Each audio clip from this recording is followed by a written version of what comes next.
Alhamdulillah nahmaduka ya man awdahta lana subulal hidayah wa ajahta an basairina kisawatal giwayah wa nusalli wa nusallimu man arsaltahu basyira wa nadhira wa da'iyan ilallahi bi'iznihi wa sirajan munira. Asyhadu an la ilaha illallah wa asyhadu anna Muhammadan abduhu wa rasuluh. Allahumma fassalli wa sallim wa barik ala sayyidina Muhammadin wa ala alihi wa ashabihi wa sallam ajmain. Puji syukur hanya milik Allah. Salawat salam kita buat yang mulia baginda Rasulullah, sahabat-sahabat, keluarga yang mengikuti beliau serta umat sampai hari menjelang kiamat kelak. Pengajian 13 Oktober 2022 di Masjid At-Taubah Lapas Narkotika Kelas 2 Akumatan Center ini kita akan mengupas atau akan menceritakan sejarah Nabi. Kita akan menceritakan sejarah Nabi sesuai janji saya di minggu lalu bahwa kita sudah masuk bulan Maulud, bulan hari di mana Nabi dilahirkan, ya. Rabiul Awal itu tepatnya di tanggal 12 dulu Nabi dilahirkan. Sekarang Rabiul Awal itu kembali lagi. Pertama, Maulid ini artinya memperingati lahirnya Nabi, tapi bukan maksudnya untuk mengenang lahirnya, tapi manfaat daripada dilahirkannya Nabi.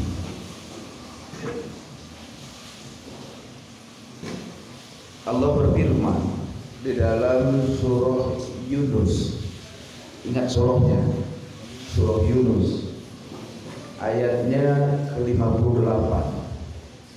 Ingat surahnya, ingat ayatnya. Kata Allah begini, qul, katakan Muhammad, bifadlillah, dengan kelebihan yang diberikan Allah, wa birahmatih, dan dengan rahmatnya, fabidzalika, maka yang demikian itu, falyafrahu, maka bergembiralah kamu. Kata Allah, Muhammad, sampaikan sama semua orang, siapa saja yang dapat rahmat, gembiralah, jangan sedih-sedih, jangan bersedih, tapi gembiralah. Tapi kalau luapan gembira itu rasa haru datang, rasa sedih datang, itu gak ada masalah. Yang penting rasa haru itu awalnya dari gembira. Kan ada orang saking gembiranya sampai nangis. Ada nggak ya? Ada ya. Saking gembiranya, bukan saking sedihnya. Dia sampai meneteskan air mata saking gembiranya. Falyafrahu, kata Allah, bergembiralah kalian. Setiap dapat rahmat, bergembiralah kalian. Nah, rahmat yang terbesar itu selain ampunan Allah apa? Ya Nabi Muhammad. Allah terangkan di ayat yang lain, Wa ma arsalnaka illa rahmatan lil alamin. Enggak kami utus engkau Muhammad kecuali itu rahmat untuk seluruh alam. Untuk seluruh alam. Jadi kalau kita ada rasa gembira, kemudian kita mengadakan tazkirah, artinya peringatan, mahallul qiyam, di tempat itu kita menghormati Nabi seolah-olah Nabi hadir dengan rasa yang bersama dan cinta dan rindunya dan sayangnya kepada baginda Nabi. Insya Allah ini yang modal kita nanti di akhirat, Pak. Perintah Allah begitu. Kalau dapat rahmat itu gembira. Huwa khairum mimma yajma'un, itu lebih baik ya daripada apa yang kita kumpulkan selama ini. Itu lebih baik dari harta yang kita tumpuk selama ini.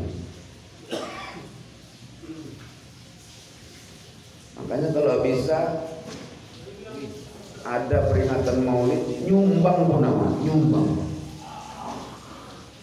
Ada makalah kalimatnya begini: Man azzoma maulidi, man azzoma maulid. Siapa yang memuliakan hari kelahiran Nabi,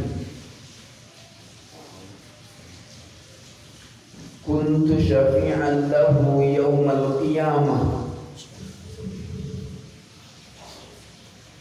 adanya dariku syafaat di hari kiamat untuknya. Wa man anfaqa dirhama, siapa yang berinfak 1 dirham saja, kalau dikonversikan kepada mata uang kita 1 rupiah saja, maka annama jabalam minadz-dzahbi fi sabilillahi ta'ala.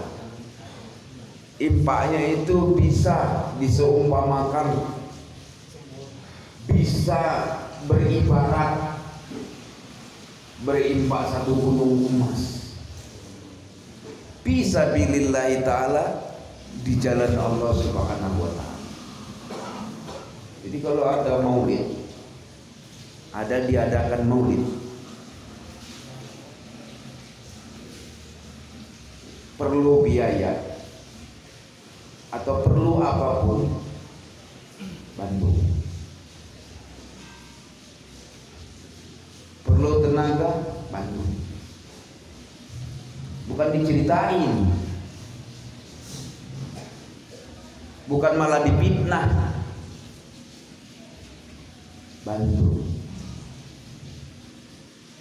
Guyup, gotong royong, bantu. Kenapa? Karena dia mau mengadakan tazkirah, peringatan atas kelahiran yang mulia baginda Rasulullah Sallallahu Alaihi Wasallam.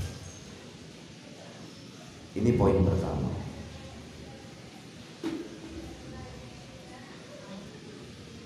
Poin yang kedua, Allah berfirman lagi, alam yajidika yatiman fa'awa wa wajadaka dhallan fahada wa wajadaka a'ilan fa'agna fa ammal yatima fala taqhar wa ammas sa'ila fala tanhar wa amma bi ni'mati rabbika. Bukankah engkau Muhammad sebelumnya dalam keadaan yatim, kemudian ada yang memeliharamu? Siapa yang memelihara Nabi? Siapa yang memelihara Nabi?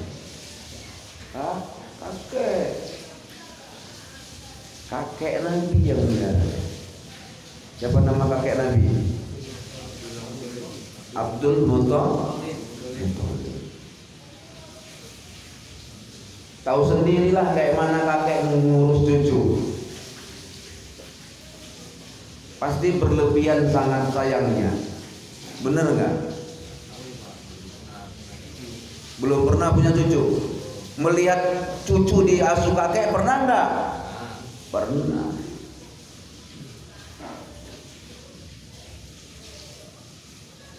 Jadi cucu kalau diasuh kakek atau nenek itu pasti pengasuhannya baik.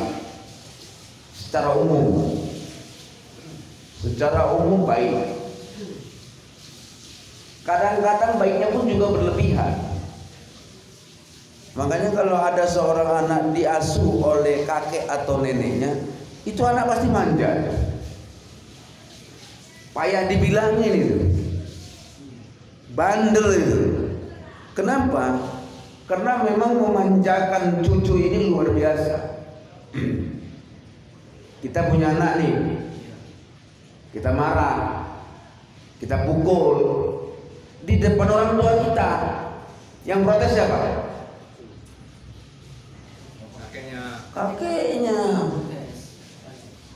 Kakeknya protes.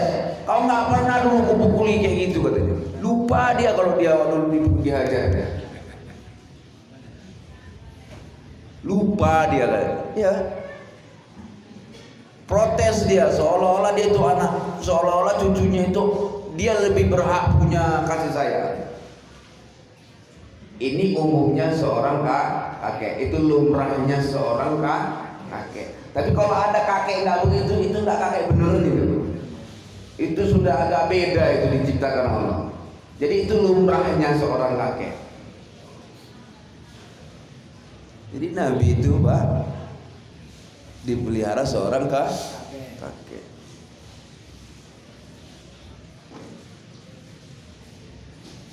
Tapi nggak lama, ahli sejarah berpendapat Nabi ini dipelihara kakeknya hanya sebatas 2 tahun. Karena tidak lama kemudian dari kelahiran Nabi, 2 tahun kemudian kakeknya ini meninggal dunia. Meninggal. Jadi Abdul Muthalib itu nggak lama cuma ketemu Nabi, hanya sampai usia Nabi 2 tahun.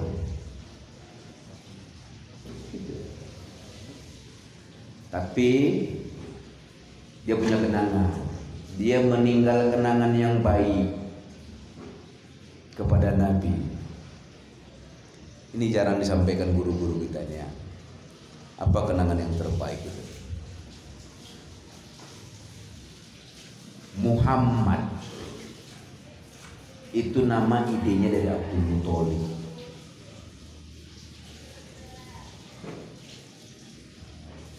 Kalau ada seorang anak lahir, itu biasa itu yang ngasih nama keluarga. Selain ibu bapaknya, keluarga biasa ngasih usul, inilah bikin namanya gitu. Ada memang seorang itu hobi kali memberikan orang nama. Itu hobinya. Ada orang hobinya menjodohkan orang. Itu hobinya.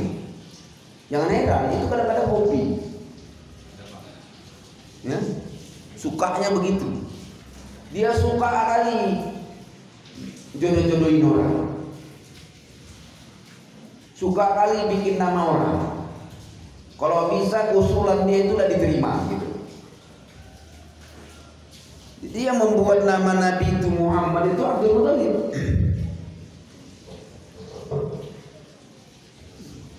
Ceritanya gimana? Kenapa Muhammad dibuatnya? Padahal nama Muhammad belum pernah dipakai sepanjang sejarah orang Arab.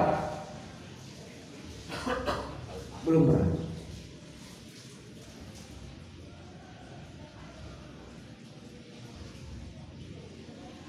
Belum pernah.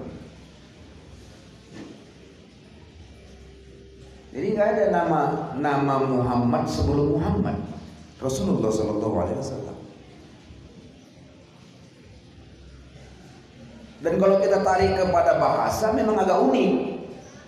Karena Muhammad itu kan artinya kepercayaan, orang yang dipercaya gitu ya. Mempunyai kepercayaan.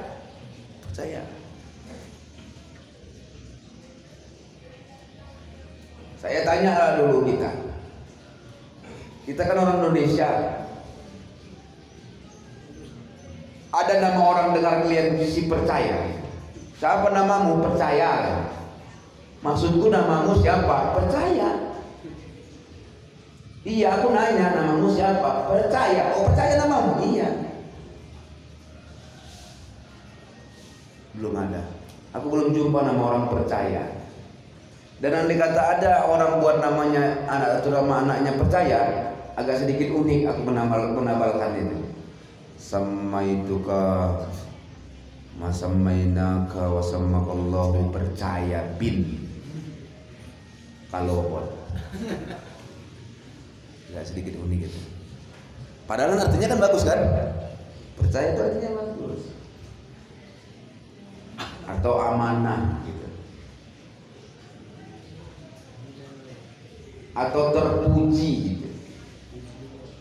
Muhammad itu mempunyai sifat terpuji. Nama orang, siapa namamu? Terpuji gitu. Agak unik gitu. Puji banyak ya. Pujiono, Pujiastuti banyak ya. Jadi dulu Abdul Muthalib ini berangkat ke negeri Syam. Biasalah orang Arab itu dulu rupanya begitu. Cari uangnya itu begitu, Pak. Kalau ibaratnya sekarang itu ke pekan-pekan. Paham, ke pekan-pekan. Ada tradisi gitu di kampung kita ya. Dia jualan ini, yang sana jualan pakaian, yang sana jualan kapur baru sama kancing peniti, yang sana tukang jahit sepatu, yang sana gitu-gitu. Bermacam ragam profesi, tapi nanti berangkatnya ke pekan-pekan gitu. Pekan hari Jumat itu di Sidamani, pekan hari ini tuh di sini, pekan hari itu di sini gitu. Jadi kalau hari Jumat itu orang-orang berbondong-bondong ke Sidamani misalnya, umpama. Ini umpama. Jadi gitu, dulu orang Arab itu berangkatnya ke Syam. Syam itu mana? Beda paman Syam, beda Syam. Syam itu negerinya luas. Cuman saya kalau untuk detailnya itu di mana nggak tahu. Sekarang Syam itu termasuklah Syria, Lebanon, bahkan Yordania katanya itu masuk negara daerah Syam. Cuman yang mana di antara negara-negara yang saya sebut tadi ini tempat rihlahnya mereka itu, tempat bertamasya atau berlibur atau berpekan-pekannya orang itu, saya nggak tahu pasti.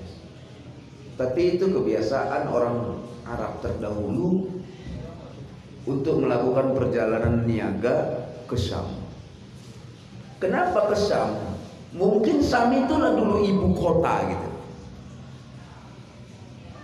Jadi dari segala penjuru daerah datang ke sana. Ada yang belanja, tentu ada yang berjualan gitu. Jadi kalau kita bawa dagangan aqua, misalnya kita bawa dagangan aqua, kan dagangan aqua kita ini kan pasti laku. Ya kan, lakulah diperkirakan, kan gitu kan, namanya usaha. Nah kan dapat untung. Nanti apa yang saya perlukan untuk di rumah saya beli di situ. Saya bawa ke, jadi mau pergi bawa, ya mau pulang tuh bawa gitu. Paham ya? Mau pergi itu bawa yang nggak ada di sana tapi ada di tempat kita. Mau pulang itu bawa yang ada di sana tapi nggak ada di tempat kita. Gitu dulu.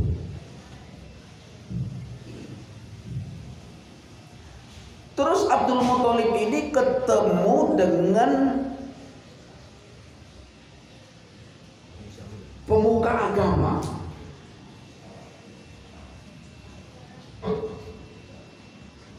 Sebenarnya mereka ada beberapa orang ketemu dengan pemuka agama, mereka yang berempat ini. Pemuka agama ini bertanya kepada mereka berempat, kalian sebenarnya orang mana? Jadi kalau orang asing itu ditanya biasa itu di Arab. Di sini aja biasa. Kalau kita tengok bahasanya agak beda, kita tanya, dari mana Pak? Kan gitu kan? Karena biasanya bahasanya sudah kelihatan dia bukan orang daerah sini. Ditanya sama pemuka agama ini. Datang orang kelompok yang dari Makkah ini bilang kami dari Makkah. Dari Makkah. Dari Makkah. Terus apa yang dibilang sama si agamawan ini tadi? Nanti akan ada dari daerah kalian sana seorang utusan Allah bernama Muhammad. Namanya itu Muhammad. Terus orang Mekah yang hadir menyaksikan kalimat ini semuanya ternyata berajam. Tahu berajam? Berniat untuk membuat nama nanti kalau lahir anaknya Muhammad namanya.